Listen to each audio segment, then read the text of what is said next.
आज हामी business math अन्तर्गत एप्लिकेसन अफ डेरिभेटिभलाई रिभ्यू गर्न गइरहेका छौँ। यसको लागि हामीलाई चाहियो derivative.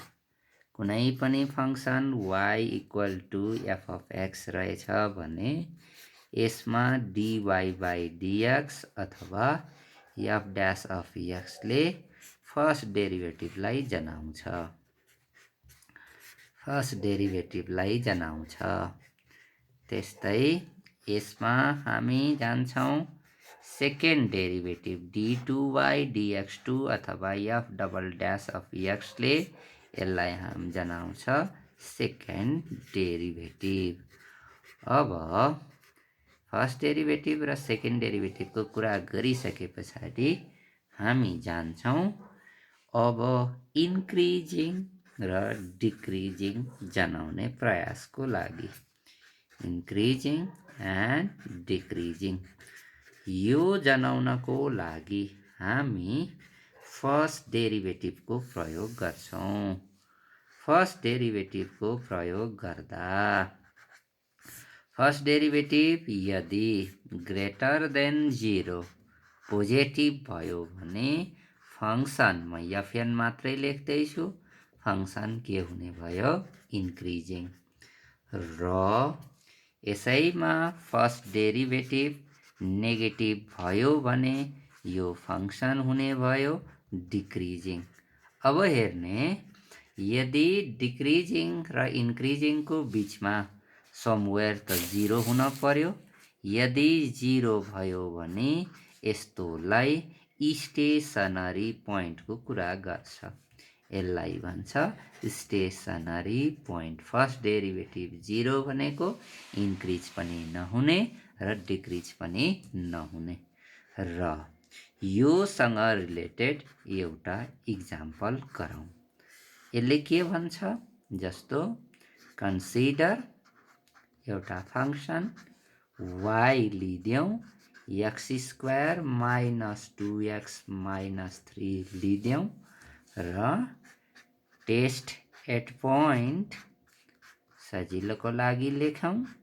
At point x is equal to -1 and x is equal to 2 मा लियौँ।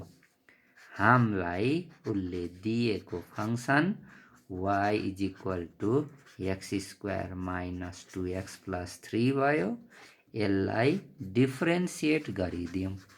यसलाई डिफ्रेन्सिएट गरिदियो भने dy बाई dx भनेको एक्सको रेस्पेक्टमा डेरिभेटिभ गर्नु भन्या हो 2 डेरिभेटिभ अफ एक्स र कन्स्ट्यान्टको डेरिभेटिभ आयो।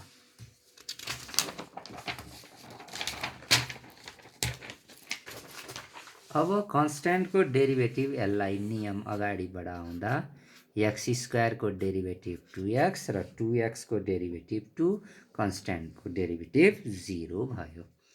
अब जान्छौँ हामी कुन पोइन्टमा चेक गर्नु भनेको छ उसले?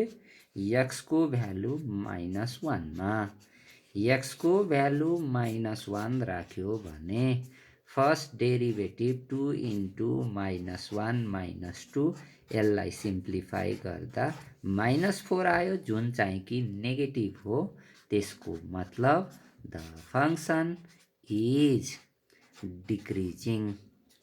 Function is decreasing for decreasing at कुन पोइन्टमा? X is equal to -1। अझै हेर्नु, एट पोइन्ट अर्को दिएको छ एक्स को भ्यालु 2 मा।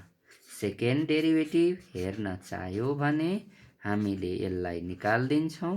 2 2 -4, यो भनेको 2, यो पोजिटिभ भयो। त्यसको मतलब के पायौँ? Function is increasing. Function is increasing at कुन पोइन्टमा? Increasing at x is equal to 2। यो भनेको कुनै पनि फङ्सन इन्क्रिज र डिक्रिजको लागि काम लाग्यो। त्यस्तै अर्को क्वेसन के सोध्न सक्ने भयो? हामीलाई फाइन्ड द इन्टरभल। अब हामीलाई सोध्न सक्यो interval of increasing and decreasing of the function and decreasing of the function. एउटा फंक्शन लियौं सजिलोको लागि y is equal to x square minus 4x plus 3 लियौं यसको सल्युसनमा जाउँ इंक्रीजिंग डिक्रीजिंग को लागि उसले लेख्यो गिवन fn फंक्शन है is y equal to x square minus 4x plus 3 अब यसलाई लेख्छौं हामी differentiating with respect to x यो गर्यो भने यसले दिन्छ dy by dx x square को डेरिवेटिभ 4 डेरिवेटिभ of x with respect to x and constant को डेरिवेटिभ यसले दियो यसले हामीलाई दियो 2x minus 4 हो अब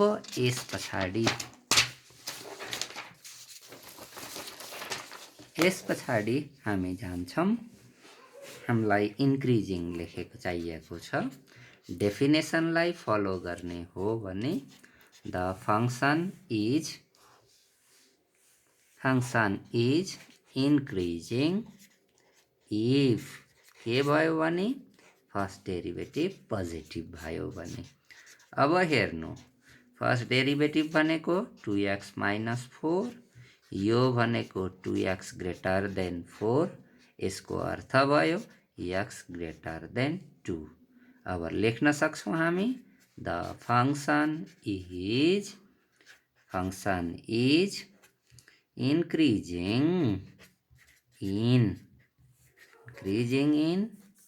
x greater than अथवा increasing for x greater than 2 अथवा increasing in 2 to infinity लेख्न सक्छौं त्यस्तै द फंक्शन इज अब increasing पछाडी हामी जान्छौं decreasing function is decreasing if के भयो भने फर्स्ट डेरिवेटिभ नेगेटिभ भयो भने डिक्रिजिङ यो भनेको 2x minus 4 लेस देन 0 यसको अर्थ भयो 2x less than 4 that is x less than 2 र त्यसको अर्थ भयो the function is decreasing in अथवा डिक्रिजिङ फर भनेर लेख्यो भने x को भ्यालु लेस देन 2 यो नलेखिकन डिक्रिजिङ इन 2 भन्दा सानो भनेको भएर माइनस इन्फिनिटी टु 2 भयो अब हामी यो कन्सर्न बिजनेस म्याथतिर गरेको भएर धेरै एनालिटिकल कुरो नगरिकन प्रब्लम ओरिएन्टेड भएर जान्छौं त्यो पनि कमर्ससँग रिलेटेड गरेर इन्क्रिजिङ डिक्रिजिङ जानिसके पछाडी अब हामीसँग छ सेकेन्ड डेरिवेटिभ हामीसँग भएको सेकेन्ड डेरिवेटिभ यदि 0 अथवा ग्रेटर देन 0 भयो भने यतिखेर चाहिँ ग्राफ चाहिँ के हुँदो रहेछ कन्केभ अपवर्ड माथितिर फर्केको हुन्छ र यदि नेगेटिभ भयो भने यो चाहिँ हुने रहेछ कन्केभ डाउनवर्ड यो तल फर्किएको हुन्छ अब पोजिटिभ र नेगेटिभ को बीचमा अर्को एक्सप्रेसन हुन्छ 0 यदि 0 भयो भने यो 0 भएकोलाई चाहिँ पोइन्ट अफ इन्फ्लेक्सन भन्छ है यसलाई हामी भन्छौं पोइन्ट अफ इन्फ्लेक्सन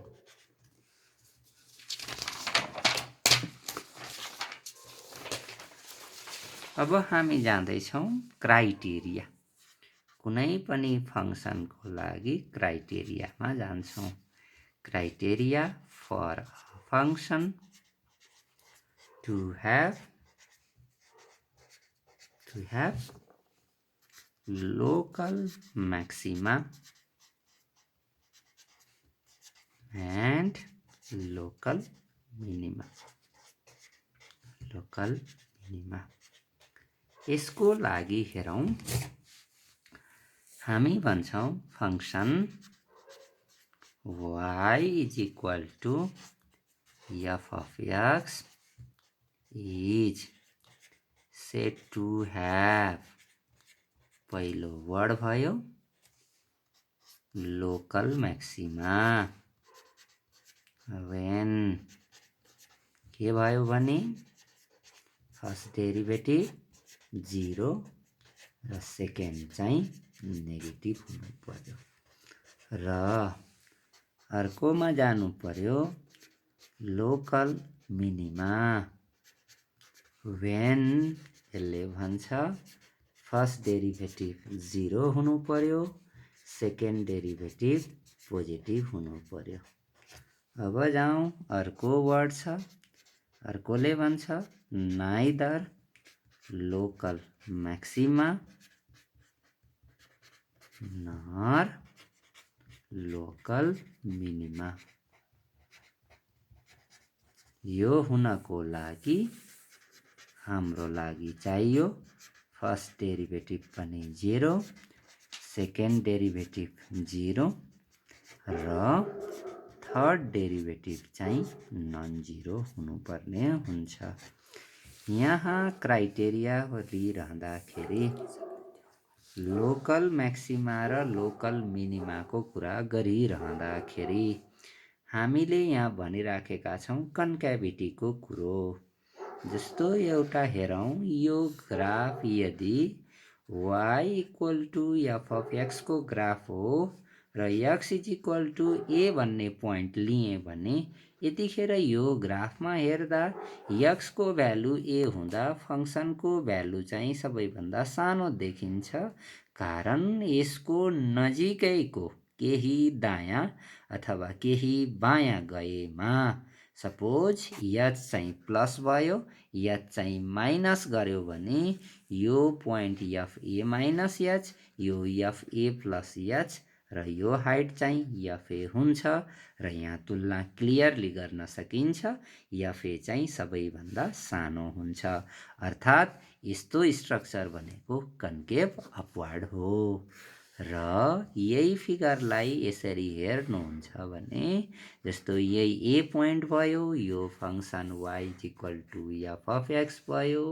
यो भन्दा केही लेफ्टतिर आयो भने माइनस h गर्दियौँ केही राइटतिर जाउँ भने a प्लस h भयो भने फंक्सनको height a minus h f of a plus h। अब क्लियरली तुलना गरौँ त a मा लिएको भ्यालु सबैभन्दा बढी भयो भने यतिखेर f a चाहिँ लोकल म्याक्सिमम हुन्छ र यो ग्राफको स्ट्रक्चरलाई चाहिँ हामी भन्छौँ कन्केभ डाउनवर्ड र माथि लेखेको क्राइटेरियाले पनि भन्यो यस्तो फिगर बन्यो भने म्याक्सिमम र यस्तो फिगर बन्यो भने मिनिमम भन्ने भयो।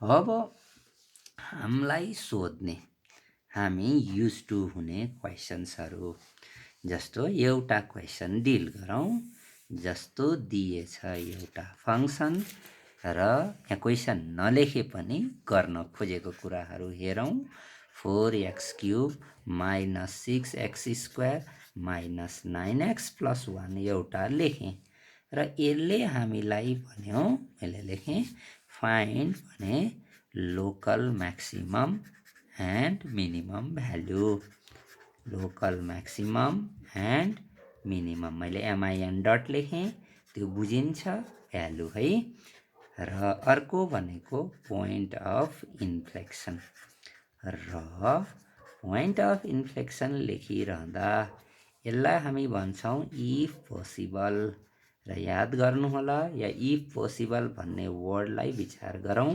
यो हुनै पर्छ भन्ने जरुरी छैन।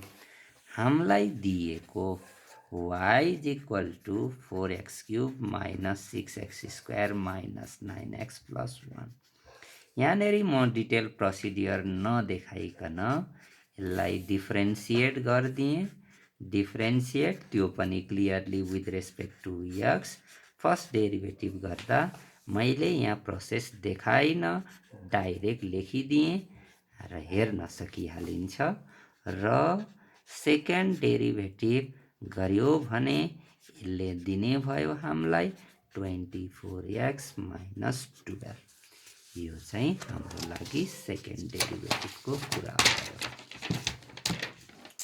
अब हेरौँ, यो सेकेन्ड डेरिभेटिभ भइसके पछाडि अब हामी प्रब्लममा जान्छौँ। हाम्रो क्राइटेरिया थियो म्याक्सिमा हुन अथवा मिनिमा हुनको लागि हामीसँग के रहेछ, फर्स्ट डेरिभेटिभ 0 रहेछ। अब फर्स्ट डेरिभेटिभ 0 गरिदियो भने यसले दियो 12x² माइनस 12x माइनस 9। यसलाई यदि फ्याक्टराइज गर्यो, मैले स्टेप बचाउने उपाय गरेँ, यसलाई फ्याक्टराइज गरियो भने 2x माइनस 3 र 2x plus 1 is equal to 0 पाइन्छ। यसलाई हामी गयौँ भने either first factor is equal to 0 और second factor is equal to 0। यसले हामीलाई दियो x को भ्यालु 3/2 और x को value -1/2। This 2 points are called stationary point. यो स्टेशनरी पोइन्ट हो, अर्को नाम दिँदा कतैले क्रिटिकल पोइन्ट भन्छ। अब जाउँ, हामी अहिले यसलाई टेस्टको रूपमा मेन्सन गर्छौँ, त्यसैले कतै चाहिँ टेस्टिङ पोइन्ट पनि भन्न पाइन्छ। x को भ्यालु -1/2 भए सेकेन्ड डेरिभेटिभमा लगेर यसलाई प्रतिस्थापन गर्दा हेरौँ है, यो 12 आयो, यो भनेको -12 आयो, -24।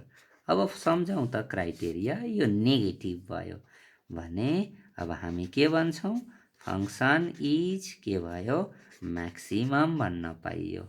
Function is maximum when x को भ्यालु कति, -1/2 and the maximum value is, हामीलाई त उसले म्याक्सिमम भ्यालु निकाल भनेको छ। म्याक्सिमम भ्यालु इज, मैले लेख्दा y म्याक्स लेखिदिएँ, त्यो भनेको दिएको फङ्सनमा म्याक्सिमम भ्यालु लगेर राखिदिने हो, x को भ्यालु 1/2 राखिदिने हो। अब यसलाई सरल गर्दा, यहाँ मैले विधि देखाइन, यसलाई सरल गर्दाखेरि यसको भ्यालु आउँछ 7/2। अब रह्यो अर्को पोइन्ट छ हाम्रो x को भ्यालु 3/2। यसमा जाने हो भने सेकेन्ड डेरिभेटिभ जाँदा 24 × 3/2 -12 गर्ने हो भने पछाडि यो भनेको 36 - 12 गर्दा 24 आयो, यो चाहिँ पोजिटिभ भयो। अब हाम्रो क्राइटेरियामा जाने हो भने यो पोजिटिभ आउनु भनेको मिनिमम भ्यालु हो, त्यसैले लेख्छौँ the function is minimum when. Function is minimum when के हुँदा, x को value 3/2 and the minimum value is. अब जाउँ, मिनिमम भ्यालु इज कति हुने रहेछ भन्दा मैले लेख्ने y मिनिमम 4 × 3/2 को क्युब -6 × 3/2 को स्क्वायर -9 3/2 प्लस 1। यसलाई सरल गर्दा -25 का मुनि 2 पाउने भयो। अब हामीले म्याक्सिमम र मिनिमम निकालिसके पछाडि अब हामी जाँदैछौँ पोइन्ट अफ इन्फ्लेक्सनको लागि र लेख्छौँ for point of inflection. Point of inflection हाम्रो डेफिनेसनले के दियो हामीलाई, सेकेन्ड डेरिभेटिभ 0। सेकेन्ड डेरिभेटिभ 0 दिनुको अर्थ यसले दियो 24x - 12 इज इक्वल टु 0 र यसको इम्प्लिकेसन हेर्छौँ भने x को भ्यालु 1।